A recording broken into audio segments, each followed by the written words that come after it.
ಪುರಿ ಮಸಾಲೆ ಪುಡಿ ಮಸಾಲೆ ಪುಡಿ ಮಸಾಲೆ ಪ್ಯೂರ್ ಹೋಮ್ ಸ್ಟೈಲಲ್ಲಿ ಮಾಡಿಬಿಟ್ಟು ಅದರಿಂದ ಮಾಡ್ತೀವಿ ವಿತ್ ಪ್ಯೂರ್ ಗ್ರೀನ್ ನಂದಿನಿ ತುಪ್ಪ. ಮತ್ತು ಡೈಲಿ ಒಂದೊಂದು ರೈಸ್ ಬಾತ್ ಇರುತ್ತೆ. ಸ್ಪೆಷಲ್ ರೈಸ್ ಬಾತ್ ಬಂದು ಮಶ್ರೂಮ್ ಡೈಲಿ ಒಂದೊಂದು ಡಿಫ್ರೆಂಟ್ ವೆರೈಟಿ ರೈಸ್ ಬಾತ್ ಇರುತ್ತಾ? ರೆಗ್ಯುಲರ್ ಆಗಿ ಶಾವಿಗೆ ಬಾತ್ ಸಿಗುತ್ತೆ ನಮಗೆ. ಶಾವಿಗೆ ಬಾತ್ ಸ್ವೀಟಾ ಸ್ಪೈಸಿನಾ ಖಾರಾನ? ಮತ್ತು ಚಿತ್ರಾನ್ನ ಸಿಗುತ್ತೆ. ಓಕೆ. ಸ್ಪೆಷಲ್ ರೈಸ್ ಬಾತಲ್ಲಿ ಒಂದೊಂದು ಮಾಡಿರ್ತೀವಿ. ಸ್ಯಾಟರ್ಡೆ ಸಂಡೇ ಟೊಮೆಟೊ ಬಾತ್ ಇಲ್ಲ ಮಶ್ರೂಮ್ ಬಿರಿಯಾನಿ ಕನ್ಫರ್ಮ್ ಆಗಿ ಸಿಗುತ್ತೆ. ನಿಮ್ಮ ಹೋಟೆಲ್ದು ಸ್ಪೆಷಲ್ ಯಾವುದು? ಸ್ಪೆಷಲ್ ಮಶ್ರೂಮ್ ಬಿರಿಯಾನಿನ ಇವಾಗ ತಿಂದಿದ್ದು? ದೋಸೆ ಅಂತ ಒಂದು ಬರುತ್ತೆ. 1962 ದೋಸೆ ಅಂತ ಇದೆಯಾ? ಅದೇ ನಮ್ಮ ಅಂಗಡಿ ಮೇನ್ ಸ್ಪೆಷಲ್. ಅದು ಬಿಟ್ಟರೆ ನಾವು ಮಾಡೋ ರೈಸ್ ಬಾತ್.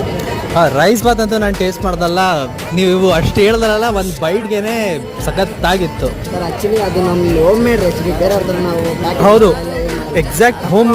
ಹೌದು, ಮನೆ ಊಟ ಥರನೇ ಇತ್ತು, ಅಷ್ಟೇ ಸಿಂಪಲ್ ಆಗೂ ಇತ್ತು, ಏನೋ ಓವರ್ ಮಸಾಲೆ ಇರಲಿಲ್ಲ. ಓ ಓಕೆ.